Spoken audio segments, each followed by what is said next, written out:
Una crítica de disciplinas específicas y su reconstrucción cristiana, por Michael H. Warren Jr. Traducido al español por Luis Felipe Reyes de los Reyes. Relatado por Nicolás Camilo Cruz Avendaño. Una crítica de disciplinas específicas y su reconstrucción cristiana.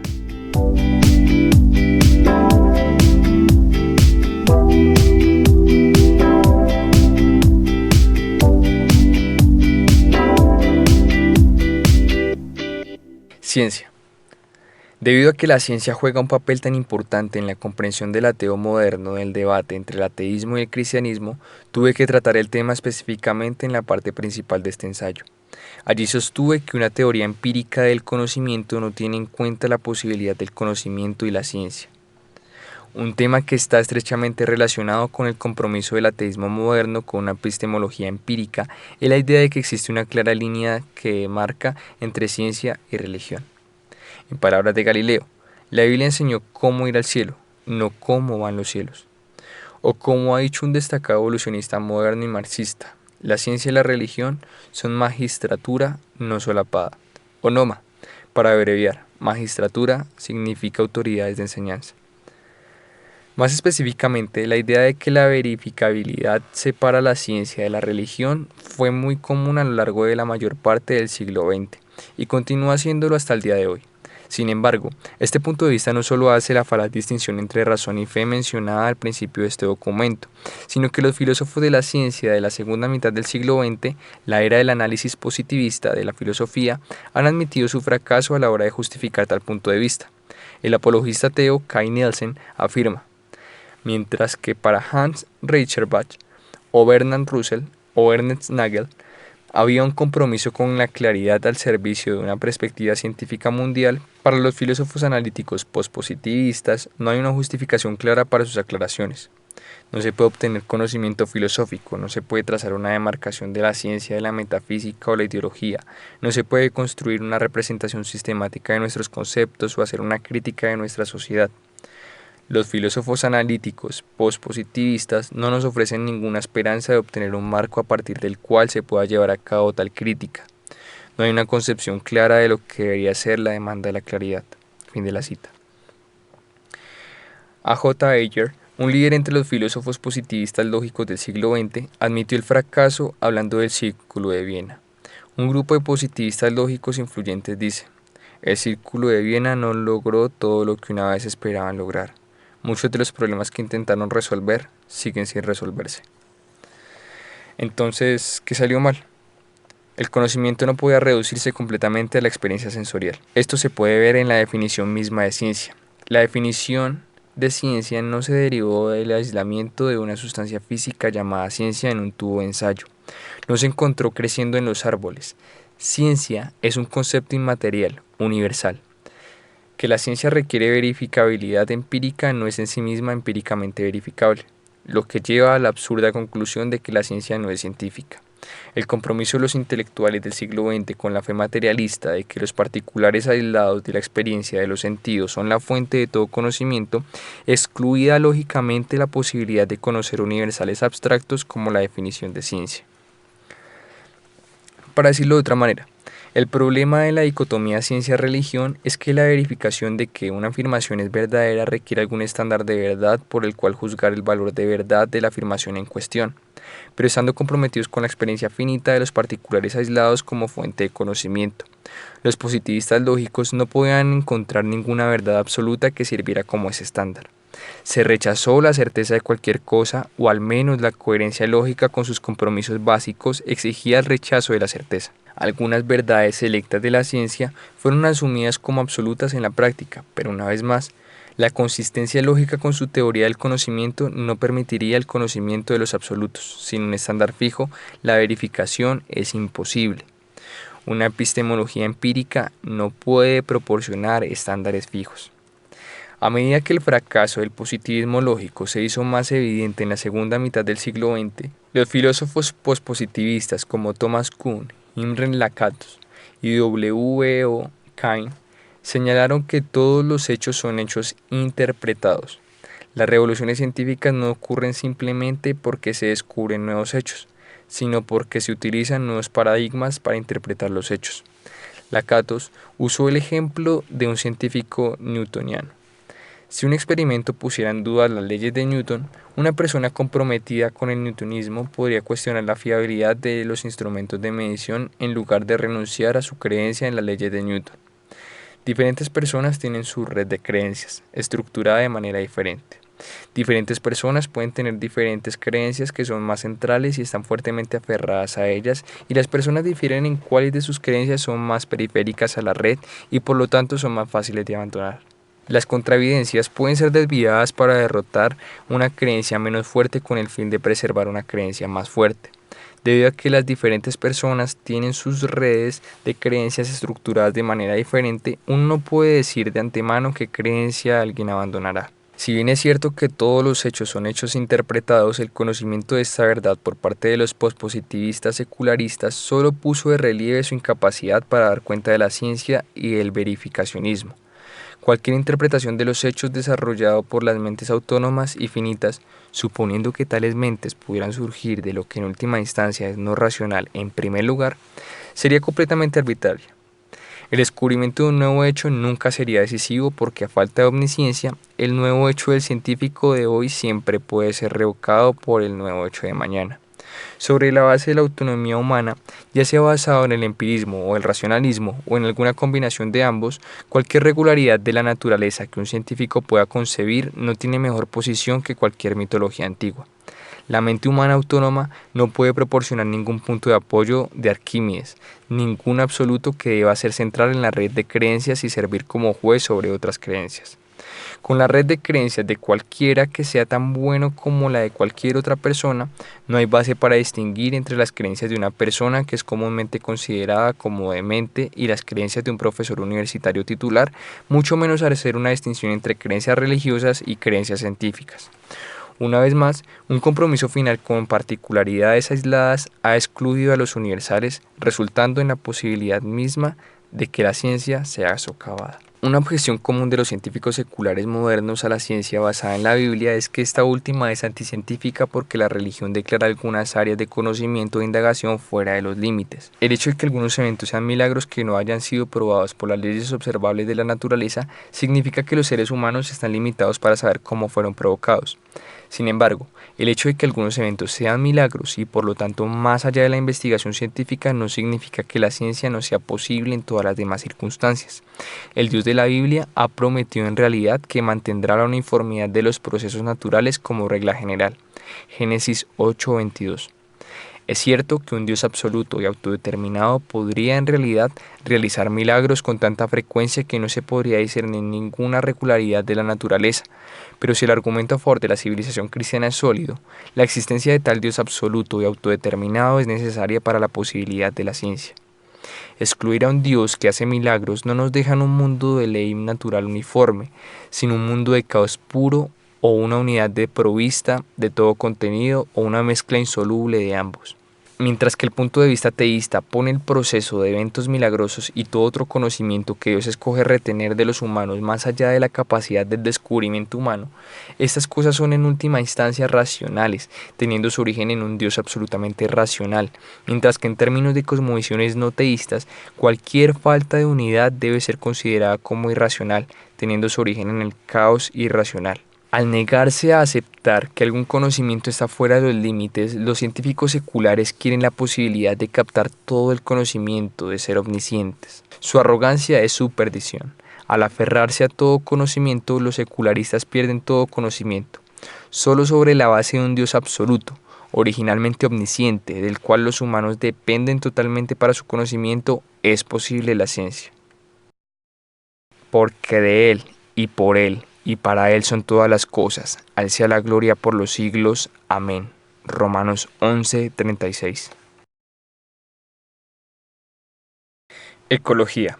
La ecología y la civilización han sido consideradas en gran conflicto en el pensamiento moderno. Esta es una consecuencia lógica de la tensión dialéctica entre uno y muchos en el pensamiento no cristiano. La naturaleza no racional, por un lado, y las categorías racionales del pensamiento humano que creen la civilización humana, por el otro, son tratadas como ajenas entre sí. Algunos ambientalistas, conocidos como anarcoprimitivistas, han tratado de ser tan consecuentes con muchos dualismos, que han llamado a la destrucción de la civilización humana para salvar el medio ambiente, revirtiendo la vida humana al nivel de los salvajes nobles de la Edad de Piedra. Cuando Rousseau decidió que viviría de una manera consecuente con su filosofía de rechazo a la tecnología y exaltación de la naturaleza, tiró su reloj. Muchos hippies de los años 60 y 70 siguieron su ejemplo. Los anarcoprimitivistas afirman que para que la vida gire alrededor de tales divisiones sistemáticas y diminutas del tiempo es antinatural y por lo tanto poco ético, porque implica la imposición de categorías racionales abstractas a la naturaleza. La invención de instrumentos de medición del tiempo de precisión ha sido esencial para el progreso de la civilización moderna. Sirven para aumentar la productividad del trabajo y son necesarios para las mediciones científicas que conducen a los avances tecnológicos. Irónicamente, muchos ambientalistas también son científicos. Como científicos, atacan al cristianismo como antitético a la ciencia, pero luego como ambientalistas atacan al cristianismo y al mandato del dominio del Génesis como el ímpetu para los avances tecnológicos modernos que destruyen al medio ambiente. Estas críticas contradictorias reflejan las tensiones lógicas irresolubles que son inherentes al pensamiento incrédulo en lugar de reflejar verdaderamente los problemas del cristianismo. Génesis es en realidad un ejemplo de la relación positiva entre ecología y civilización, que existe cuando el uno y los muchos no están en tensión dialéctica. El mandato del dominio del Génesis no es un mandato para destruir el medio ambiente a través del uso de los recursos naturales por parte del hombre para sus propios fines egoístas. A Adán se le ordena cuidar y guardar. Génesis 2:15, el jardín del Edén. Se le dice que lo cuide, no que tenga un enfoque de no intervención. Se le dice que lo guarde, no que lo destruya. La creación infrahumana no estaba destinada a ser dejada sola, estaba destinado a ser desarrollado por el hombre. La creación es el producto de una mente absolutamente racional, por lo tanto no hay un conflicto inherente entre el mundo material y el pensamiento racional abstracto. El Génesis proporciona una base para la ética ambiental. La naturaleza tiene valor porque es la creación de Dios. Él lo creó bueno. Cualquier mal, incluyendo el mal de la destrucción del medio ambiente, es un resultado de la caída del hombre, no el mandato de Dios al hombre de ser fructífero y multiplicarse. La tierra fue hecha para que el hombre la pueble. Los ambientalistas modernos ven el crecimiento de la población humana como un enemigo del medio ambiente natural, pero son las poblaciones humanas pecaminosas las que son destructivas para el medio ambiente, no la población humana como tal. La caída fue principalmente la alienación del hombre de su creador, pero debido a que este creador es absoluto, el pecado y la salvación involucran más que solo el alma humana, incluyen toda la creación de Dios. El hombre también está alienado de su propia relación con la naturaleza, y la naturaleza está alienada de sí misma. La caída resultó en una maldición sobre la creación, bajo la cual todavía gime, esperando la redención final de la humanidad en la cual todas las cosas serán hechas nuevas. A medida que progresa la redención del hombre, progresa la curación de la alienación de la tierra, porque el hombre fue planeado para poblar la tierra, en lugar de ser un accidente de la naturaleza. Una población humana que vive en obediencia a las leyes del Creador verá la naturaleza dar su fruto en abundancia. El crecimiento de la población humana requiere el uso y manejo de minerables, agua, planta y animales, y muchos ambientalistas verían esto como destrucción ambiental. Pero la destrucción del medio ambiente debe ser definida por Dios en lugar de ser cualquier intervención del hombre en su medio ambiente natural. Como creador soberano, Dios define el propósito de la existencia de todo. Dios imputa todo el valor de las cosas creadas.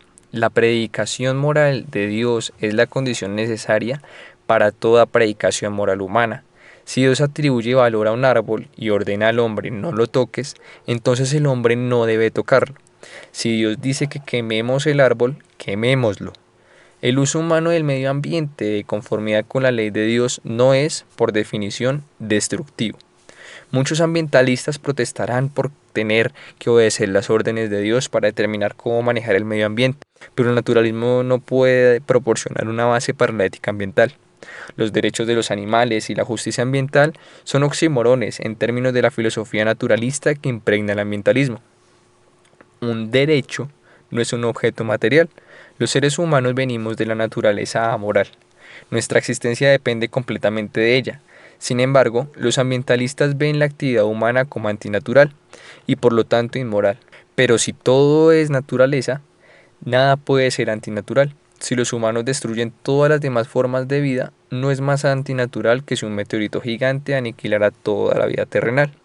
El intento de exaltar el estatus de la naturaleza al ver a los seres humanos como uno con la naturaleza, ya sea en términos de naturalismo o panteísmo, no proporciona una base para la ética ambiental, porque excluye una norma trascendente, lo que significa que no hay ninguna base para hacer la distinción entre lo correcto y lo incorrecto, que es necesaria para la distinción entre lo correcto y lo incorrecto. Exaltar la suciedad al estatus del hombre también significa que el hombre puede ser tratado como suciedad. Economía. Al igual que la tensión en la filosofía política entre la unidad estatal y el caos anarquista, la economía se enfrenta a la tensión entre la centralización económica por parte del Estado y la descentralización del libre mercado. El socialismo espera comenzar con la unidad de la planificación estatal y luego encontrar una manera de satisfacer todas las necesidades individuales de la gente. El libertarianismo espera comenzar con las necesidades individuales de la gente y luego llegar a un mercado voluntario universal que aumente la prosperidad de cada participante. Y luego los partidarios de la economía mixta quieren algo tanto de la unidad impuesta por el Estado como de los mercados libres. Para defender sus puntos de vista, todas las escuelas de pensamiento económico deben tener en cuenta el valor objetivo y temático y la conexión entre ambos. Deben tener en cuenta el valor objetivo como guía para la política económica y la legislación del Estado. Necesitan dar cuenta de una conexión entre las valoraciones subjetivas de los individuos y el precio objetivo de un bien o servicio. Pero dado su rechazo del Dios universal concreto, ninguna de estas escuelas de economía puede tener éxito en ofrecer una explicación filosófica de principios de cómo uno y muchos pueden interactuar fructíferamente entre sí. La base de la unidad de los socialistas modernos, sin embargo, no es el racionalismo platónico, como con todas las escuelas prominentes del pensamiento moderno no cristiano. Tanto los socialistas como los capitalistas ateos comienzan con la mente y o los sentidos humanos como la fuente de todo conocimiento, y estas facultades humanas han surgido de la materia sin propósito. Los socialistas esperan que ahora que los seres humanos racionales han llegado a la escena después de miles de millones de años de evolución sin propósito, en la que los bienes se distribuyen a los más fuertes y los más débiles fueron dejados morir, ahora los seres humanos con propósito a través del Estado pueden dirigir el curso de la evolución social y distribuir los bienes por igual a todos los miembros de la sociedad humana. En primer lugar, existe el problema obvio de que la evolución de la supervivencia de los más pobres no proporciona ninguna base para una equidad igualitaria. El socialista ateo dice que todo es naturaleza y luego trata de crear una teoría económica que es un intento de escapar de la naturaleza. Intentan derivar un principio moral abstracto y universal de los detalles amorales. En segundo lugar, existe el problema epistémico de que los planificadores de élite pueden conocer las necesidades en constante cambio de todos los individuos de la sociedad y pueden saber lo suficiente sobre la fuerza laboral y los recursos de producción física en constante cambio para satisfacer esas necesidades. El fracaso de las economías dirigidas por el Estado para obtener este conocimiento resulta en lo que el economista libertario Ludwig von Mises llamó caos planificado. La administración centralizada del Estado es incapaz de captar la cantidad de detalles de la economía de una nación. Lo que constituye una necesidad económica se reduce a una cuestión de prioridades de valor. Digamos que los socialistas trataron de establecer prioridades de valores sobre la base de una teoría puramente subjetiva del valor, tratando de lograr la mayor felicidad para el mayor número. Lograr la mayor felicidad para el mayor número de personas suena como una gran idea, como la más alta prioridad de valor. Pero diferentes cosas hacen a diferentes personas felices, y diferentes cosas hacen a la misma persona feliz o miserable en diferentes momentos. Sobre la base del placer y la experiencia individuales, como fuente última de conocimiento y ética, el hedonismo no puede dar cuenta de valores fijos o públicos. No hay manera de hacer comparaciones interpersonales de utilidad puramente subjetiva sobre la base del placer y la experiencia individual.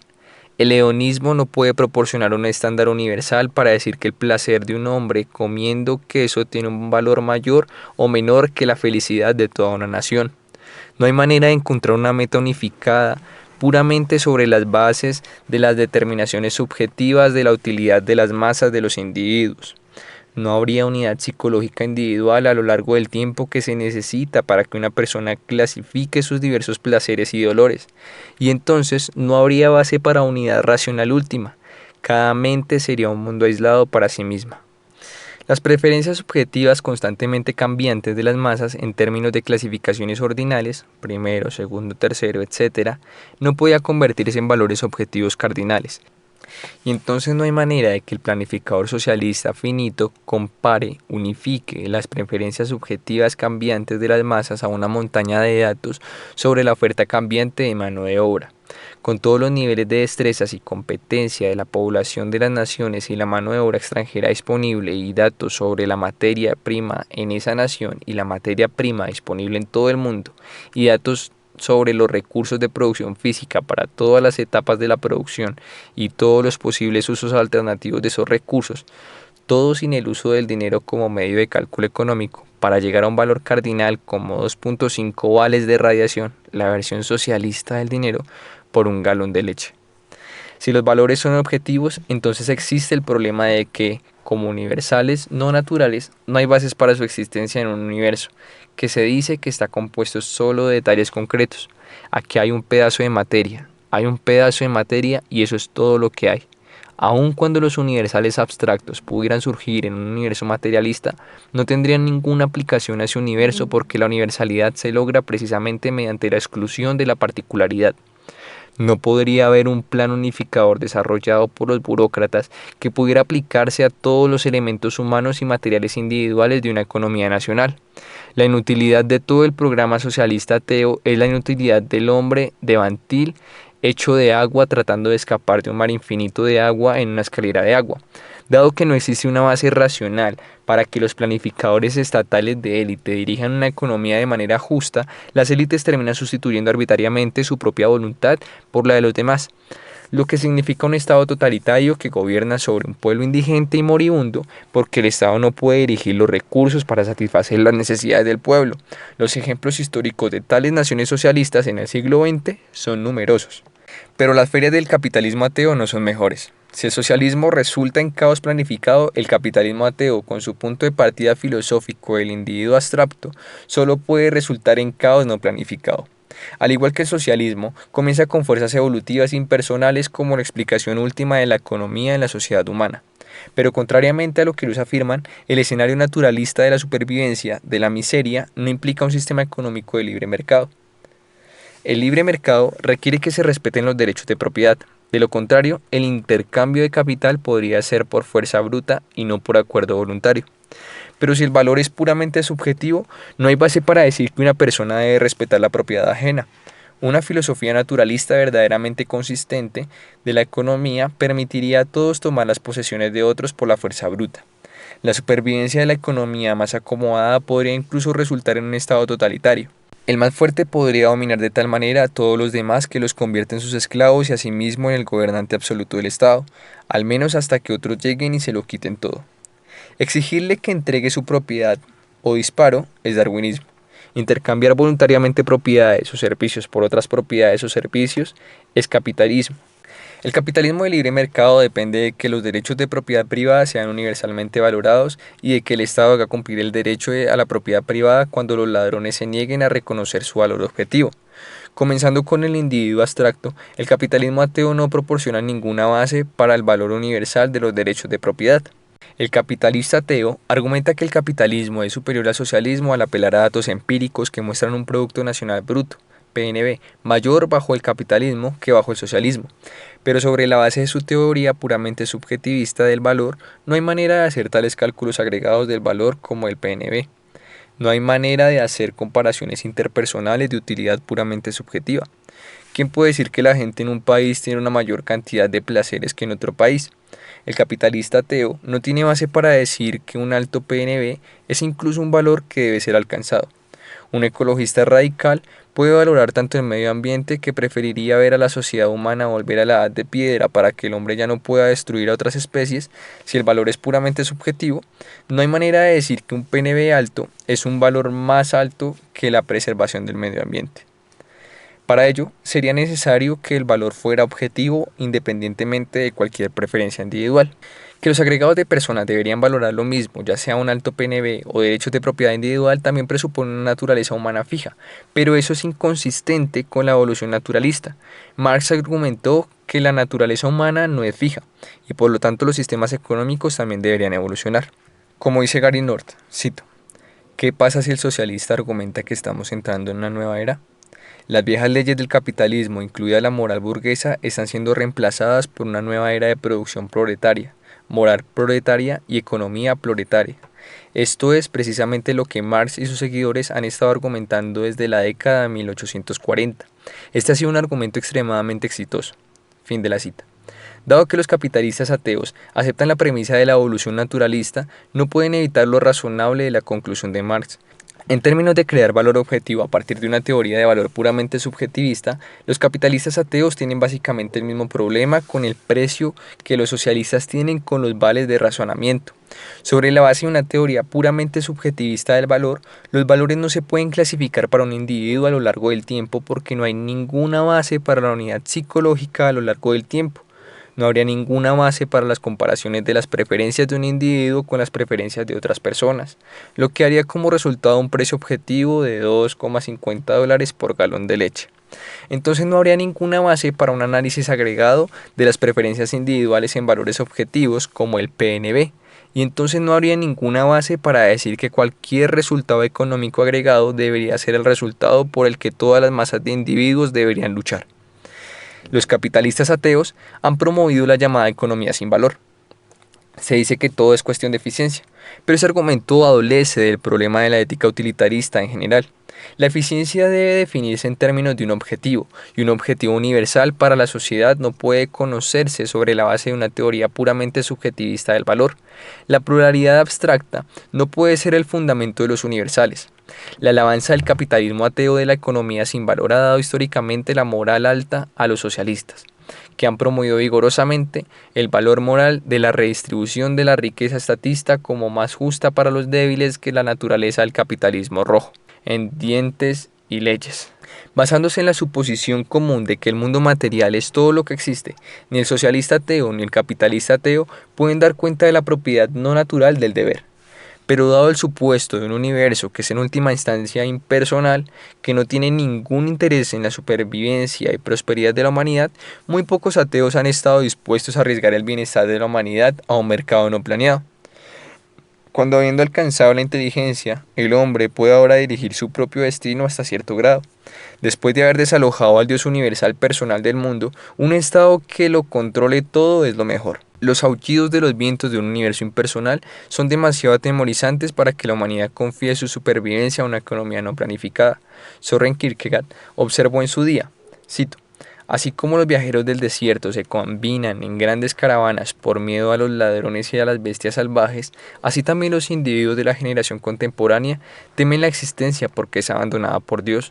Solo en grandes masas se atreven a vivir y se agrupan en masa para sentir que llenan algo. Fin de la cita. North resume el problema con la defensa del libre mercado por parte del ateo. Cito. Si no se puede apelar legítimamente a la naturaleza humana fija, el evolucionismo niega tal cosa, y no se puede apelar a las normas morales fijas, la filosofía del proceso niega tales normas, y no se puede apelar a la mayor producción del capitalismo, ninguna comparación interpersonal de utilidad subjetiva es científicamente válida. Entonces, ¿cómo se puede defender el libre mercado? ¿Quién va a prestar atención? Fin de la cita. El universo ateo es, en última instancia, inútil. Al universo no le importa si la humanidad prospera o incluso sobrevive. En cualquier momento la civilización humana podría ser aniquilada. Una visión cíclica del tiempo va de la mano con un universo sin propósito. Como se señala más adelante, fue el cristianismo, con su universo en última instancia racional y con propósito, el que introdujo la idea del tiempo lineal en el mundo. La perspectiva temporal tiene tremendos efectos en el progreso económico. El tiempo es dinero, es un recurso natural insustituible. La clase económica de uno está determinada por su perspectiva temporal. Aquellos que están arraigados en la clase baja tienen una perspectiva orientada al presente. Están dispuestos a sacrificar una cantidad de bienes futuros por una gratificación más inmediata. Esta preferencia de tiempo por el dinero se traduce en altas tasas de interés. La clase baja se endeudará con un préstamo de alto interés para comprar una cerveza y cigarrillos. Un prestamista debe cobrar tasas de interés más altas a las personas orientadas al presente debido al riesgo de que el prestatario no cumpla con sus pagos antes de que el préstamo pueda ser pagado. Y los orientados al presente no ahorrarán ni invertirán su dinero, por lo que el capital de inversión en una sociedad orientada al presente es escaso. Por el contrario, las personas orientadas al futuro están más dispuestas a invertir en el futuro. Una sociedad dominada por personas orientadas al futuro ahorrará e invertirá para que los préstamos estén disponibles en gran cantidad, lo que reduce el precio, tasas de interés, de los préstamos. Y los orientados al futuro tienen un menor riesgo de crédito. Se puede contar con ellos para hacer los pagos, lo que también reduce las tasas de interés de los préstamos. Durante un periodo de tiempo, una sociedad orientada al futuro será más próspera que una sociedad orientada al presente. Pero en el universo sin propósito del ateísmo, no hay justificación para estar orientado hacia el futuro. Muchos individuos no cristianos hoy en día son prósperos y están orientados hacia el futuro. Pero solo el cristianismo proporciona la justificación para orientarse hacia el futuro. Con un Dios absolutamente racional gobernando el mundo, puede haber una expectativa de regularidad en la naturaleza, en las normas de moralidad personal y en la ley civil. En las presuposiciones no cristianas no hay base para tales expectativas de regularidad. Coma, beba y sea feliz porque mañana moriremos. 1 Corintios 15 al 32. Es el único de vista lógicamente consistente para un no cristiano. Por la gracia común de Dios, muchos no cristianos no son tan consistentes, pero a falta de una justificación racional para el progreso económico, una civilización no cristiana tendrá las semillas de la destrucción económica firmemente arraigadas en ella. Los argumentos y las acciones de quienes favorecen los puntos de vista económicamente destructivos y orientados al presente no serán fácilmente resistidos, ya que en términos de las presuposiciones compartidas de esa sociedad, no hay un caso lógicamente válido en contra de tales puntos de vista. Las consecuencias lógicas del irracionalismo y el desorden que niegan a Dios acabarán dando su fruto en la historia, haciendo del futuro un lugar más arriesgado, tanto psicológica como empíricamente, lo que hará que aumente el precio del uso futuro del dinero, tipos de interés, agotando así la disponibilidad de capital de inversión, lo que a la larga estancará el crecimiento económico. No hay garantía de que cada individuo que se convierta en cristiano se hará rico. Después de todo, la riqueza material no es el valor último para los cristianos. A veces debe ser sacrificada por valores más elevados, pero la riqueza material es una bendición de Dios y una civilización cristiana consciente de sí misma se volverá naturalmente abundantemente rica. Sobre la base de un Dios universal concreto, no hay conflicto entre libertad económica y orden económico, ni entre valor objetivo y valor subjetivo, como completamente autónomos. Los valores subjetivos de Dios son también valores objetivos. En el mundo que Dios crea, el valor objetivo de los hechos individuales es imputado por Dios, y como criaturas hechas a su imagen, los humanos pueden y se supone que deben reflejar la imputación de valor de Dios en su imputación de valor, sobre la base de Dios como el absolutamente soberano imputador subjetivo de valor económico. Las evaluaciones subjetivas de un individuo pueden estar relacionadas con las evaluaciones subjetivas que ese individuo hace en otro momento. Las evaluaciones subjetivas de diferentes individuos pueden estar relacionadas entre sí, y las evaluaciones subjetivas pueden estar relacionadas con los valores objetivos de los hechos en el mundo exterior. Hay valores objetivos como los derechos de propiedad personal y la prosperidad humana, porque hay un Dios universal. Sin embargo, los universales no excluyen la importancia de los detalles. Las valorizaciones, los cálculos y el conocimiento de los actores individuales en el libre mercado son posibles y significativos porque los seres humanos son creados a imagen de Dios. Como dice North, el valor constante en las imputaciones del mercado a lo largo del tiempo es, por lo tanto, la imagen de Dios en los hombres. En lo que se refiere a nuestra evaluación de la imputación de significado de otras personas, la última constante es la evaluación de Dios del valor y de su plan. Hay un valor objetivo en el universo y los hombres, en un grado u otro, deben conformarse o reaccionar en contra de este estándar de valor. La existencia del Dios absoluto hace posible el pensamiento económico. Educación. Los relativistas, como relativistas, no pueden enseñar, no tienen conocimientos para comunicarse, no pueden decir esto es verdad sobre nada porque eso sería hacer una declaración absoluta. El conocimiento es completamente relativo a la persona individual, así que toda enseñanza relativista equivale a piensa lo que quieras pensar y haz lo que quieras hacer. Los maestros que tratan de ser relativistas consistentemente terminan enseñando acerca de un número de teorías que compiten entre sí, pero no pueden decirle a sus estudiantes lo que es verdad o lo que deben hacer. Al tratar de dar igual validez a todos los puntos de vista, todos ellos cuelgan en el aire. Ninguno de ellos se muestra conectado a la realidad. El subjetivismo puro reemplaza el conocimiento objetivo. Sobre la base de una negación del Dios universal concreto de la Biblia, no se puede aprender nada. O bien el aprendizaje nunca puede comenzar porque la recopilación de hechos particulares se hace excluyendo un estándar universal que pueda integrar los hechos, o bien no hay nada que aprender porque la mente humana es una con una mente universal. Debido a las irresolubles tensiones dialécticas entre el uno y los muchos en el pensamiento no cristiano, si el maestro no cristiano no está enseñando teorías sin relevancia para la vida, se ve forzado a enseñar una multitud de hechos individuales que son meramente triviales porque no se hace ninguna conexión entre ellos. Un maestro que se concentra en los hechos a expensas de los universales probablemente se concentrará en la regurgitación de estos hechos a expensas de su comprensión. Pronto serán olvidados, sin estar atados a ningún principio de organización universal. Debido a que los maestros no cristianos son hechos a imagen de Dios, a menudo son inconsistentes con tales extremos, y los educadores cristianos pueden no estar a la altura de su llamado si no evalúan las teorías de acuerdo al estándar bíblico o enseñan los hechos como si no estuvieran relacionados. Del mismo modo, mientras que la educación no cristiana tiende a centrarse en la educación académica, excluyendo la formación profesional, o la formación profesional, excluyendo la educación académica, John Dewey, ambas están integradas en la filosofía cristiana. Aprender nunca es solo por aprender, sino que en todo momento se propone cumplir la tarea divina encomendada al hombre. La imagen de la Torre de Marfil de la formación universitaria es, por tanto, incoherente con el teísmo cristiano. La educación académica y la formación profesional no son antitéticas, ni siquiera complementarias, sino que necesariamente coexisten. La metafísica es considerada el epítome de la irrelevancia por la filosofía moderna y empírica, pero se vuelve relevante para cada área de la vida cuando el gran ser metafísico ha creado soberanamente la historia y ha comunicado a la humanidad direcciones concretas sobre cómo funcionar en este mundo. La universidad es la ciudadela de la educación moderna, y la cosmovisión no cristiana la domina. Sin embargo, el concepto de universidad es ininteligible en términos de la cosmovisión no cristiana. Asumiendo que los detalles abstractos son el origen de todo lo que existe, no podría haber unidad entre los diversos campos de estudio para justificar el nombre de universidad. Asumiendo que una unidad abstracta es el origen de todo lo que existe, no podría haber contenido en los diversos campos de estudio. La única teoría del conocimiento que permite la posibilidad de la educación es la que considera todos los hechos como hechos de revelación. Y dada la entrada del pecado, la revelación redentora de la Biblia es necesaria para poner todas las áreas del conocimiento en su perspectiva apropiada.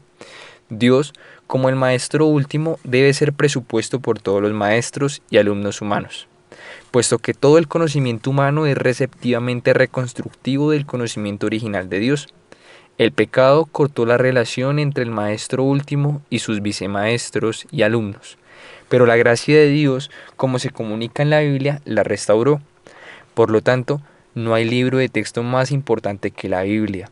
No es simplemente un texto junto con otros textos, sino que contiene los principios interpretativos para determinar el contenido y la estructura de todos los textos.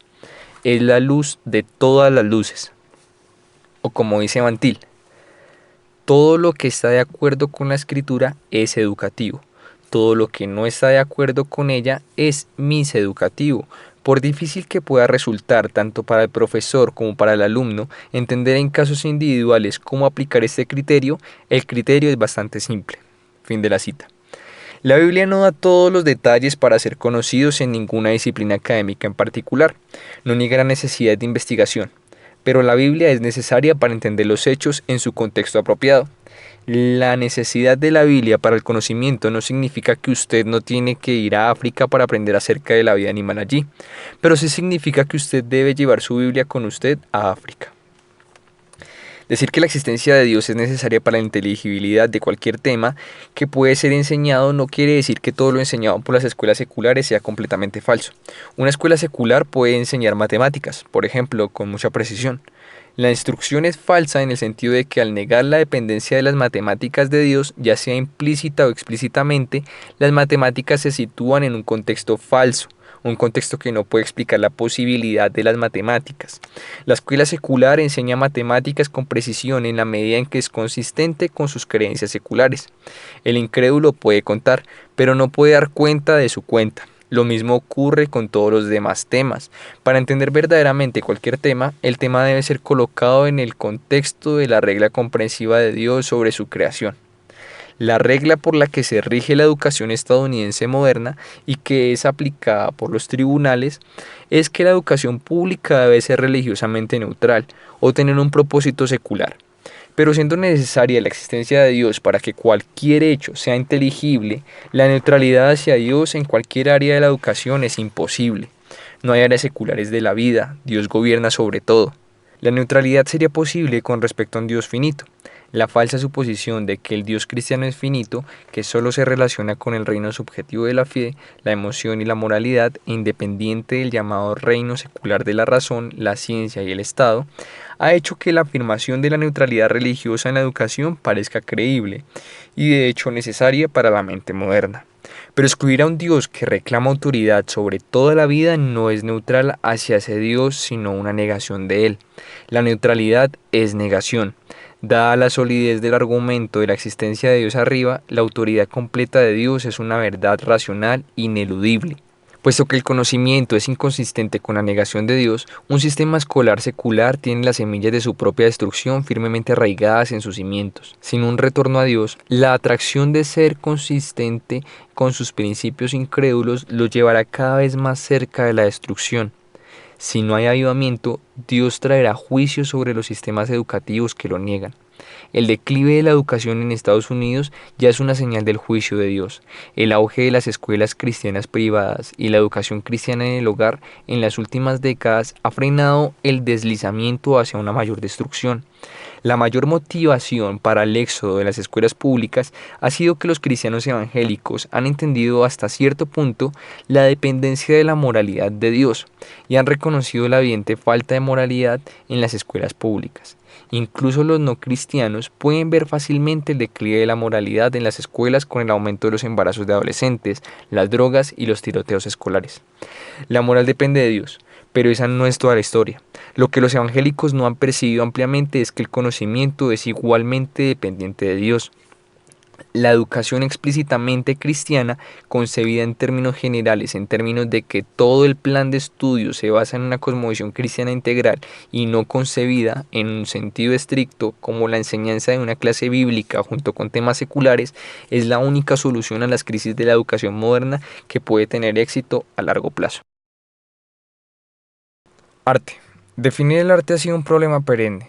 Pero independientemente de cuál debe ser la definición, independientemente de si la definición es en forma de condiciones necesarias y suficientes o en forma de semejanzas familiares a Wittgenstein, definir el arte es imposible en términos de filosofía no cristiana porque definir cualquier cosa es imposible si Dios no existe. La predicación es imposible si Dios no existe. Definir el arte es imponer una categoría unificadora y abstracta a una diversidad de fenómenos sensibles. Se trata de relacionar la unidad con la diversidad. Es totalmente contradictorio comenzar con particularidades que, por hipótesis, excluyen universales abstractos y luego tratan de relacionar estas particularidades abstractas con universales abstractos. Debe haber un eterno concreto universal para que los particulares y los universales puedan relacionarse entre sí. El arte moderno ha favorecido claramente a los muchos en la tensión dialéctica entre uno y muchos. El objetivo del arte moderno es lograr una mayor libertad habiendo rechazado al Dios universal concreto. Los artistas modernos han equiparado la libertad con el desorden. La diversidad se abstrae de toda unidad. La libertad solo se logra en la medida en que se rechaza el orden. Así, el artista moderno se encuentra en el dilema de que alcanzar la meta de la libertad absoluta excluye la posibilidad de llamar arte a lo que logra. o de darle a la creación cualquier otro término evaluativo. La libertad artística se vuelve tan embrutecedoramente uniforme como el orden puro. Gunther Stent observa cómo la revolución artística se vuelve contraproducente.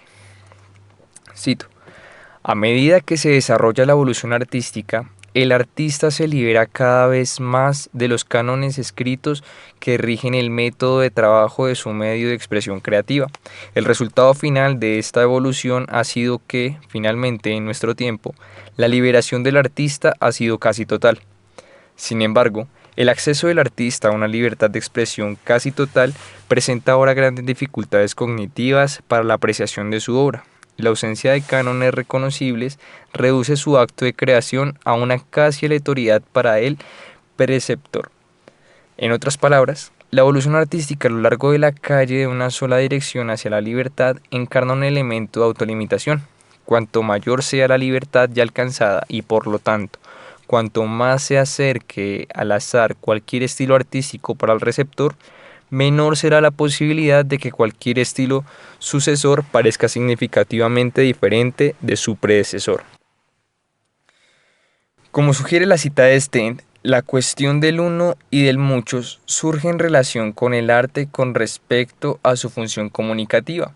Aunque el arte puede ser producido con el propósito de que el artista disfrute por sí mismo, la mayoría de las veces el arte tiene la intención de comunicar algo a otros. Si las interpretaciones del arte son puramente subjetivas, entonces nada puede ser comunicado por el arte. Solo podía haber solipsismo, cada artista atrapado en su propio mundo aislado. Para que el arte sea un medio de comunicación, debe existir una naturaleza humana universal.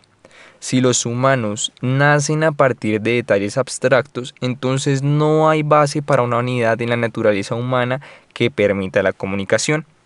Si la naturaleza humana surge platónicamente de universales abstractos, entonces la naturaleza humana no tendrá contenido. Desde el punto de vista cristiano, puede haber una unidad entre los seres humanos que permita la comunicación, por arte o de otra manera, porque los seres humanos están hechos a imagen y semejanza de Logos, un Dios absolutamente racional y absolutamente personal. El arte a menudo implica la creación de símbolos ricos en sentidos, y un símbolo se define como una realidad concreta y objetiva con un nivel adicional de significado más allá de esa realidad. Pero, ¿por qué debería cualquier colección de insumos sensoriales ser capaz de referirse a un significado espiritual, moral o racional superior? ¿Por qué la pintura, la piedra, las ondas sonoras u otro material que constituyen lo que comúnmente se llama arte deberían ser capaces de representar cualquier significado más allá de sí mismos? Si el diverso mundo de la experiencia de los sentidos está divorciado de la humanidad de los conceptos abstractos, entonces el mundo sensorial no puede tener un significado más elevado. No más que cuentas sin agujeros pueden ser enhebradas en una cadena infinita sin extremos. En términos del Dios universal concreto, hay una respuesta a este problema. Como dice Van Til, Cristo fue el logos de la creación, así como el logos de la redención. Las cosas de la naturaleza fueron adaptadas por él mismo a las cosas del espíritu. Lo más bajo fue hecho por lo más alto. Lo más bajo fue hecho para lo más alto. Lo inferior no solo existía independientemente de lo superior. Y porque todas las cosas son hechas por Dios, es decir, a través del logos eterno de la creación, nosotros también podemos usar el simbolismo y la analogía y saber que, aunque siempre debemos buscar el tertium comparationis en todo simbolismo, sin embargo, es verdad en el fondo. Sin un fundamento revelador, todo el simbolismo y todo el arte en general caería al suelo. Solo por razones cristianas se justifica relacionar los fenómenos sensibles con conceptos racionales abstractos. Desde el punto de vista cristiano, los seres humanos están hechos a imagen de aquel que es la fuente de toda belleza y perfección moral. Hay un manantial infinito de inspiración para el artista humano. Sin embargo, algo de arte que ha recibido mucha atención de los medios de comunicación recientemente difama directamente el cristianismo. Estas obras pueden ser llamadas arte en un sentido formal porque son símbolos ricos en sensores, pero en otro sentido son antiarte porque atacan lo que es necesario para la propia inteligibilidad del arte, el Dios del cristianismo. Los artistas que crearon estas piezas están sentados en el regazo de Dios para bofetearlo, porque lo que crean no tendría sentido si no fuera por aquel a quien atacan. El cristianismo es atacado en nombre de la libertad, pero esa libertad es una libertad irracional, porque es una libertad que rechaza todo orden, una diversidad en abstracción de toda unidad. Los sin ley, y especialmente en nuestros días los pornográficos, son exaltados y el ideal moral de la ley de Dios se convierte en un objeto natural de ataque. Al atacar lo que es legítimo del cristianismo, el arte es autodestructivo. Desafiar las instituciones de poder corruptas del presente a menudo es visto hoy como una meta necesaria del arte, y es una meta legítima del arte en la cosmovisión cristiana, en la cual la fuente del arte no es en última instancia ninguna institución humana corrupta, debido a que hay una norma trascendente, absolutamente pura moralmente para el arte.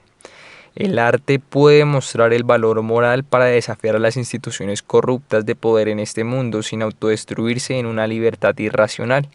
Incluso la Iglesia, como institución compuesta por seres humanos pecaminosos, es un objeto legítimo de desafío por parte de artistas con conciencia social. Colocar el cristianismo idealmente considerado, es decir, Dios y su palabra, éticamente fuera de los límites de la crítica, no significa cegarse a la corrupción. Todo el mundo tiene un último estándar de verdad y belleza. En última instancia, no hay un estándar más alto para llevar ese estándar a juicio. La infalibilidad es un concepto ineludible. Si se dice que esa fuente última de juicio se encuentra en el hombre y en este mundo más que en un Dios absoluto, entonces la norma es autodestructiva porque la fuente de la norma es en última instancia irracional. La comunicación de un mensaje ético a través del arte se enfrenta a los mismos problemas antes mencionados de comunicar cualquier otro significado. En un mundo de pura libertad, la norma crítica del artista que pretende transmitir a través de su creación no tiene vida ni aplicación más allá del momento en que surge espontáneamente en su propia psique. Pero además, el problema del uno y del muchos. La falta de un último estándar trascendente de ética socava la posibilidad de cualquier juicio ético negativo. Si todo es uno, si no hay una norma trascendente de la verdad, entonces no se puede hacer distinciones éticas. No hay base para distinguir entre la verdad y la falsedad. La corrupción ética es entonces equivalente a la virtud ética, la oscuridad equivalente a la luz, la fealdad equivalente a la belleza.